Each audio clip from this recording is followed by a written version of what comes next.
A Dangerous Ambition. Chapter 2. A Dangerous Assumption. One thing I don't worry about is waking up to a smoke-filled bedroom with little or no time to escape. You want to know why? Because I have 4 smoke alarms. That is right, 4. I am so safe. You know what else I have? 2 fire extinguishers. One in the kitchen and one in the master bedroom. Between our smoke alarms and our fire extinguishers, we have nothing to worry about when it comes to fire. We are safe, unless, of course, our builder forgot to put batteries in the smoke detectors. If that is the case, we might as well have a couple of frisbees attached to our ceilings. By the way, when is the last time you tested your smoke detectors? I've never tested mine. I stare at them occasionally and wonder why the installer didn't line them with the recessed lighting. But I do not know if they actually work.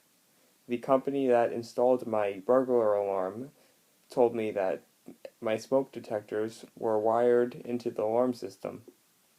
I nodded like I understood.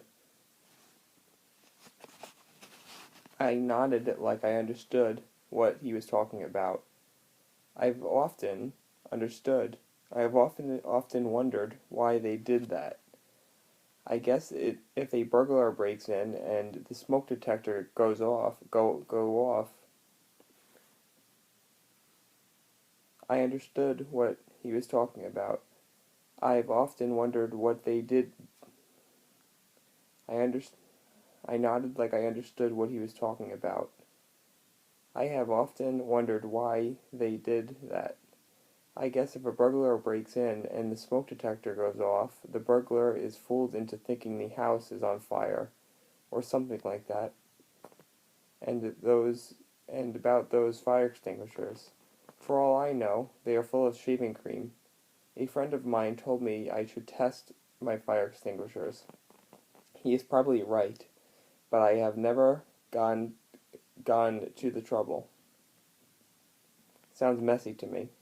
Yet in spite of my lack of investigation, I go to bed every night under the assumption that my family and I are safe from fire. Likewise, most of the world goes to bed at night under the assumption that if they were to die in their sleep, they would find themselves at the pearly gates. After all, good people go to heaven, and just about everybody thinks they are good. Untested assumptions. I have never met anyone who spent even a minimal amount of time testing the assumption that good people go to heaven, and I can understand why. Most of us are just way too busy to sit around and trying to unravel the mystery of the universe.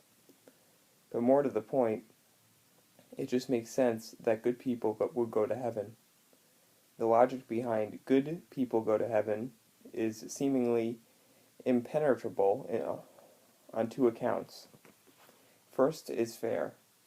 By fair, I mean people who do good. First, it is fair. By fair, I mean people who do good deserve good things. If you do well in school, you move to the next grade.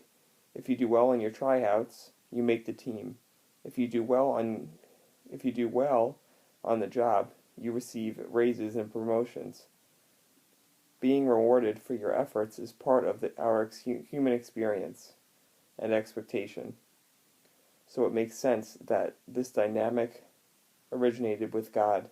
After all, this cause and effect relationship is illustrated in all mainstream religious literature, the Bible, the Quran, and the Book of Mormon.